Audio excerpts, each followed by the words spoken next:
ট্রেনে ভুলবশত ফেলে যাওয়া ব্যাগ উদ্ধার, আরপিএফ আনারের তৎপরতায় ফেরত পেলেন যাত্রী। 13 তারিখ শুক্রবার আরপিএফ কন্ট্রোল রুম আড্ডাতে 132888 আরাদুর্গ সাউথ বিহার এক্সপ্রেস ট্রেনের এসি কোচে যাত্রীর ব্যাগ ফেলে যাওয়ার অভিযোগ আসে।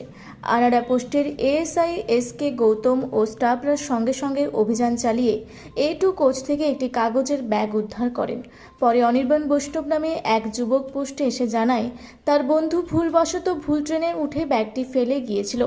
যাচাই বাছাইয়ের পর প্রায় 5,000 টাকার মূল্যবান সামগ্রী সহ ব্যাগটি তার হাতে তুলে দেওয়া হয়। আরপিএফের দ্রুত পদক্ষেপে যাত্রীর হারানো ব্যাগ ফিরে পাওয়া সম্ভব হয়। मेरा नाम है अनिर्बान वैष्णव, जो कि हम अनारा का रहने वाला हूँ। तो कल मेरा एक मित्र का बैग छूट गया था आसनसोल में, जो कि उनको पढ़ना जाना था।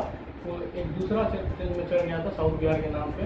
तो इसी कारण से जब पता चला कि उनको दूसरे गलत ट्रेन में चढ़ गए, तो वो हड़बड़ी के चक्कर में उनका बैग छूट गया, जो कि उन्होंने 139 पे कंप्लेंट दर्ज कराया और अनारा से बात हुआ, जो कि उन्होंने तब पढ़ना चल गया था। इसी कारण से हम उनका मित्र ये वैष्णव आए हैं यहाँ उनका बैग लेने के लिए, जो कि हमको बैग सही सलामत मिल गया है। इसी कारण से आरपीएफ अनारा को हम धन्यवाद कहना चाहते हैं।